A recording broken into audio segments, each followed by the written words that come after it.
Hi friends, ఎలా ఉన్నారంతా? బాగున్నారా? మా ఇంట్లో పెళ్లి సందడి మొదలై డే 3 ఈరోజు నైట్ అంతా ఇంకా పూలు అన్నీ కుట్టడం అంతా స్టార్ట్ చేసేసారు.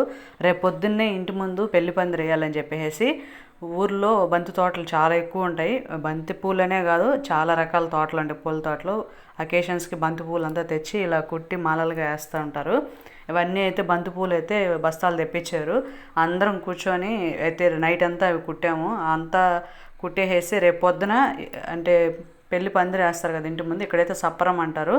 పెళ్లి పందిరి వేసి పెళ్లి పందిరి డెకరేట్ చేయడం కానీ, ఇంట్లో దారబంధరాలకు కానీ, అంటే సింహద్వారానికి కానీ, దేవుడి పటాల దగ్గర ద్వారాలకు కానీ వాటిలన్నిటికీ కుట్టడం కోసం నైట్ అంతా అయితేసి ఈ బంతిపూలు అయితే మేము కుట్టడం అయితే స్టార్ట్ చేసాము. అందరం సరదాగా ఒక దగ్గర గ్యాదర్ అయ్యి తలా పని చేసుకుంటే అసలు చాలా హ్యాపీగా అనిపించింది.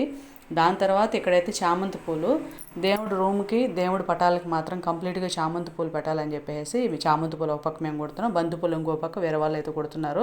ఇంకా పిల్లల సంగతి అయితే చెప్పనే అవసరం లేదు. బంతి పూలు బస్తాల్లోంచి తీసిపోయడం, మేము కట్టిన మాలలన్నీ చుట్టి వేరే బకెట్లలో టబ్స్లో అట్లా పెట్టడం, వీళ్ళంతా ఫుల్ సందడిగా ఉండింది అసలు ఈరోజు అంతా. ఎట్టకేళ్ళకి అందరం కలిసి తలా ఒక చెయ్యి అయితే వేసి అన్ని పనులు అయితే పూర్తి చేసుకున్నాం. ఈ పూల మాలలు కట్టడంలో అయితే అక్క కూడా దేవుడి రూమ్కి ఫుల్గా పెట్టడానికి చామంతి మాలలు అయితే కుట్టేసేసింది. చిన్నప్పటి నుంచి బాగా అలవాటు అంట ఇలా మాలలు కుట్టడం. చామంతి పూలతో జడపట్టి లాంటి చిన్నది కూడా ఒకటి కుట్టింది, కలసంకి పెట్టడానికి. కలసం పూజ అవన్నీ చేస్తారు కదా పందిరేసినప్పుడు, వాటి కోసం అన్నీ అయితే మేము సిద్ధం చేసేసాము. ఇవన్నీ కంప్లీట్ చేయడానికి మాకు 12:30 వరకు అయ్యింది. టైం అయితే మ్యాక్సిమం 12:30 అయ్యింది. దాని తర్వాత ఇంకా పెళ్లి కొడుకుకి గోరింటాకు పెట్టాలని చెప్పి అందరూ కూడా గోరింటాకు పెట్టుకొని పెళ్లి కొడుకు కూడా గోరింటాకు పెట్టడం స్టార్ట్ చేసాము. పెళ్లి కొడక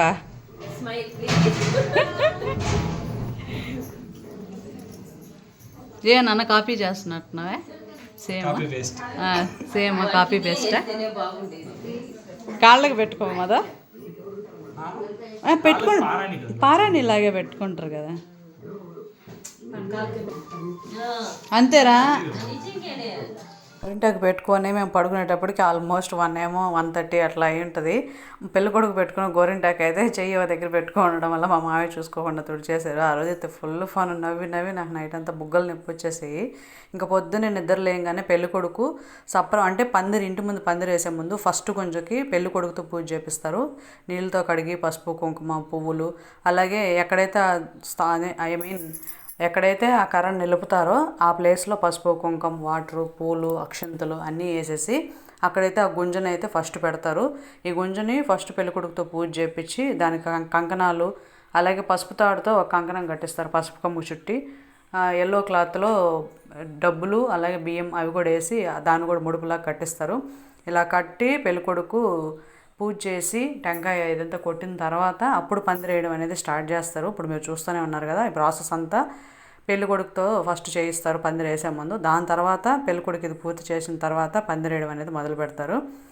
ఇలా సింపుల్గా పూజ చేసేసి కడ్డీ కర్పూరం అంతా పెట్టేసి టెంకాయ కొట్టేసి ఇంకా హారతి ఇచ్చేస్తే దాని తర్వాత అయితే పూజ అయితే స్టార్ట్ చేస్తారు. ఈ గుంజను తిరిగి పెళ్ళైన 5వ రోజు అయితే మళ్ళీ కదిపి విప్పుతారు. ఇంకా అందరూ ఇలా పూజ అయిపోయిన తర్వాత పందిరి వేయడం అయితే స్టార్ట్ చేశారు. ఫుల్ సందడిగా ఉంది ఇంటి ముందంతా. చూస్తున్నారు కదా అదే మా ఇల్లు. ఇక నైట్ అంతా మేమంతా మంచులో కూర్చొని కట్టిన మాలలు ఇవంతా ఇప్పుడు ఈ పందిరిని డెకరేట్ చేయడానికి అన్నీ అయితే బయట పెట్టేసాము. ఆల్మోస్ట్ మా ఇంట్లో ఏ అకేషన్ ఉన్నా సరే ఇలా బంతిపూలు అయితే తెప్పించి పూల మాలలాగా కట్టి చేస్తాం. ప్రతి అకేషన్కి ఇట్లాగే చేస్తారు మా ఇంట్లో. పెళ్లి పందిరి వేయగానే అసలు ఇంటికి ఎంత లుక్ వచ్చేసిందో, అసలు చాలా అందంగా అనిపిస్తుంది. అందరూ తలా ఒక పని చేస్తూ ఉన్నారు, ఎవరో ఏదో ఒకటి.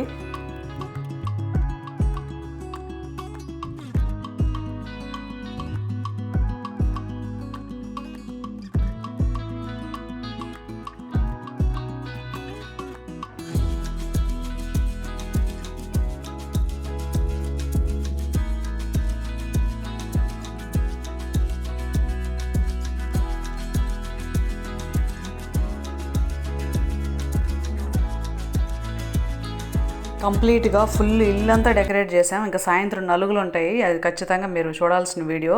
ఈ వీడియో నచ్చిందా? లేదా like, share and subscribe for more videos.